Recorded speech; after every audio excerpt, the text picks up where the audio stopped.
up, guys, and welcome back to season 2 of Coffee Chats with Mo and Bro. This is episode 9, and we're going to chat just about ourselves, really, so you guys can get to know us and see any obstacles that we've had along our journey of running a business, our health and fitness journey, personal journey, and all of that stuff. It is a little bit different to our other episodes where we do debunk some myths, where those ones are a little bit more knowledge-based and science-based with backed evidence. These ones are very much more chill. So I'm here with the bro. Hello everyone. I am the bro.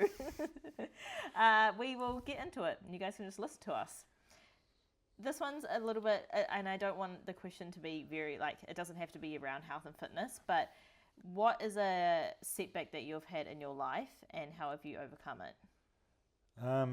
Well, we were talking about this just before, what's our biggest setbacks, and we want to try, let our clients know and people watching, what have we had to overcome, or when's been a point that we've really been hit hard and had to change maybe what we've thought of where we were going, or the direction. And so I guess it is more of a deeper one, It's pretty personal. We're going to be pretty vulnerable, but yeah, but the reason is to put ourselves out there so people can see the things that we've gone through. Mine would probably be around rugby league.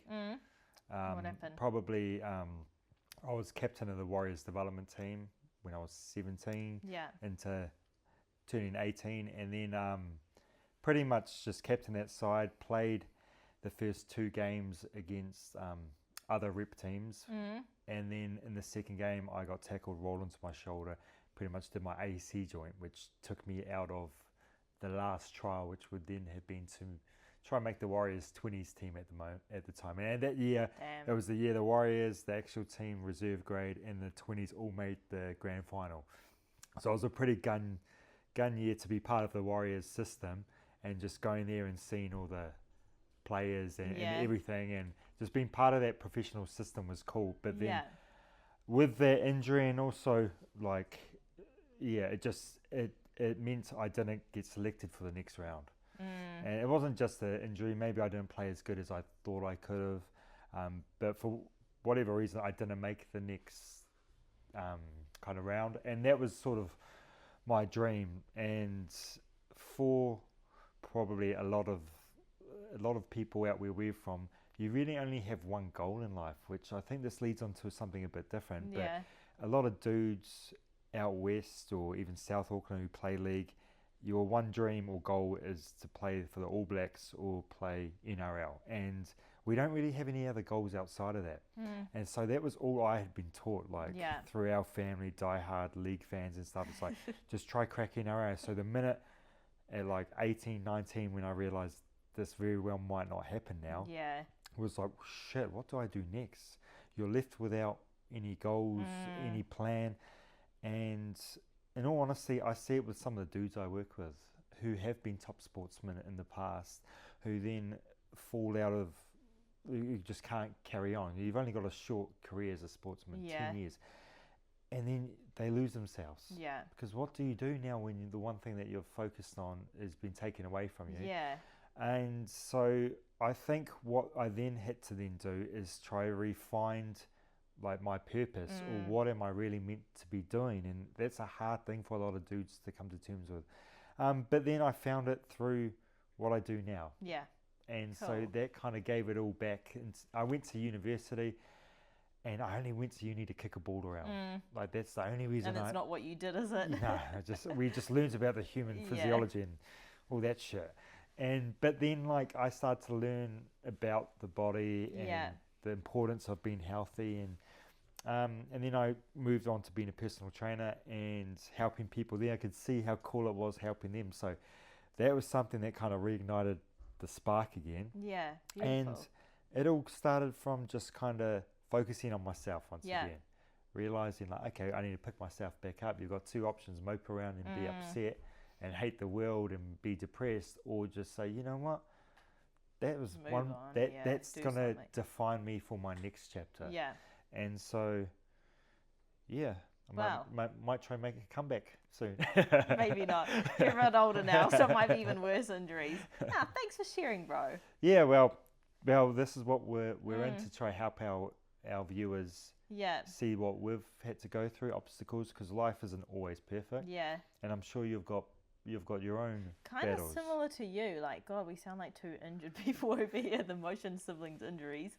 I grew up with a dance background, and not to toot my own horn, but I was pretty up there with Well, dance. you went to Vegas, right? Yeah, for I went dance to champs and Vegas for World Hip Hop Championships, and to get there you had to compete in regionals and nationals at New Zealand, and we came first place in our division, in the junior division, which was what I was in, against like so many crews. So this was for hip hop, and then went over to America and competed against 50 different countries there and placed second in the whole world. Like, it was massive. Like, standing on the world stage with just thousands of people, like, got this massive medal for it. Very cool experience. I've done like full-time dance training and like gigs. I've done heaps. I've traveled Samoa, Australia. I've traveled for dancing, but about at the age of 16 or 17, I was having issues with like my groin, and I didn't know what it was. I did ultrasounds, I did x-rays, and then I got into an MRI, and they said that I had osteopubis. And what that is, it's pretty much I don't really know, the bones touching against each other, and they're like scraping away at each other. in your socket of your hip, because it's meant to be like a ball and socket, ball and and it's socket up joint. in there, right? Yeah, and so they're rubbing against each other is what they're doing, and they're like grinding off the bone. So I have a lot of pain with it even to this day. I've done years of rehab and like Pilates machines and strengthening, and nothing has really helped. I've had cortisone injections in there, didn't do anything, but what that did for me was gave me obviously a setback and something that I had to try and overcome. So to be honest, I did want to be a professional dancer, eventually hop on cruise ships and dance on them, but because of that news, it meant that I had to kind of change the direction of what I went into. Pretty similar to you as well. I just kind of focused on myself for like quite a few years, well, a couple of years. When someone tells you that, you're like, shit, I don't even know what to do. Like, you've got to figure something out. So focused on myself, and then slowly started to get into the gym, mainly with like family. And then, yeah, I slowly started to enjoy it. At the start, absolutely hated it, but now it's what I'm doing, and I do it consistently, help all my clients with it. And to be fair, the dance still comes into it, because I feel like I have the flexibility, I have the knowledge of like movement with the body. So I try and incorporate that with my training as well, and teach my girls like flexibility is super important. The older we get, mobility and all of that. Don't you dare yawn, I'm talking. But yeah, that was a massive setback, like getting told something that's pretty big, and it still affects me to this day, with running, with like really heavy squats. Because you've spoken about trying to get into running, but you can't really, run as consistently as you'd like because of this, right? Yeah, so I'm actually with my physio at the moment on a recovery plan with my running, where I am slowly building up not the pace that I'm doing. My pace is very slow, but the distance that I'm running, I'm slowly building that up to try and see what's going on with my groin and like strengthen it. But I would love to run more, but it just affects me for a couple of days after a run. A 2K run can affect me for 2 days after, and then I can't get to I get to the gym, but it's not really like hard out training. So it affects me, and it's just something that I have to work around, and I do, but it's definitely like disheartening, right? And like for people that do have their own setbacks, because setbacks unfortunately are inevitable, they're always going to come. How would you say you need to approach that situation, or what can you do to get through it?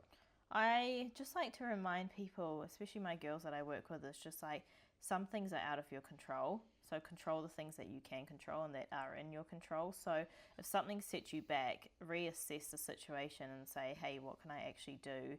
What are some small steps I can take that are in my control that are going to get me to just slowly get on the right path again, and maybe just reassessing and readjusting.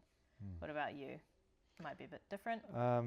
Yeah, like I think unfortunately when I work with the dudes, like this is part of life, and sometimes it's going to be shit, and sometimes like you need to embrace that rather than saying, poor me, life sucks, I'm unlucky, this is unfortunate, why does it only happen to me? You just have to say, you know what, it is what it is. At the end of the day, that's all you can do.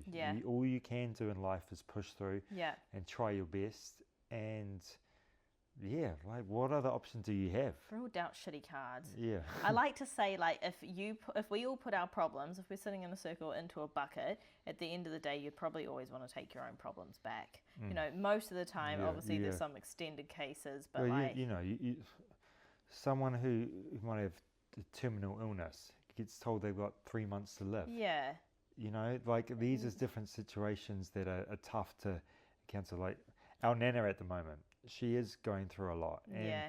she has the best mindset. Oh my God, a beautiful woman. You know, like best mindset, and it makes you realize, what am I even upset about? What am I stressed over? Like, get over it. We see her every week, and Yeah. I walk away from like our chats with her just so positive because she's so positive, and I'm like, you know, that's amazing. So yeah, like that's one thing we want to share with you guys. Like life is always going to give you setbacks and reasons to want to give up or quit, but don't ever quit. Don't ever give up. Stay stubborn. Stay stubborn and like prove to yourself you're not a quitter, because the minute you start quitting on one thing, you start quitting on everything, and then that's a very bad road to go down. Yeah. So stay positive, as hard as it can be. The journey is always worth it. Enjoy the journey. And I feel like that brings happiness. Yeah, and saying that, if you do have something that you need an extra bit of support on, feel free to message myself or Brandon on our business page or on our personals, Monique Motion, Brandon Motion. We can help you out because that's what we're here for, to better the world. That's us. See you next week. All right, sweet as man. Bye, bro.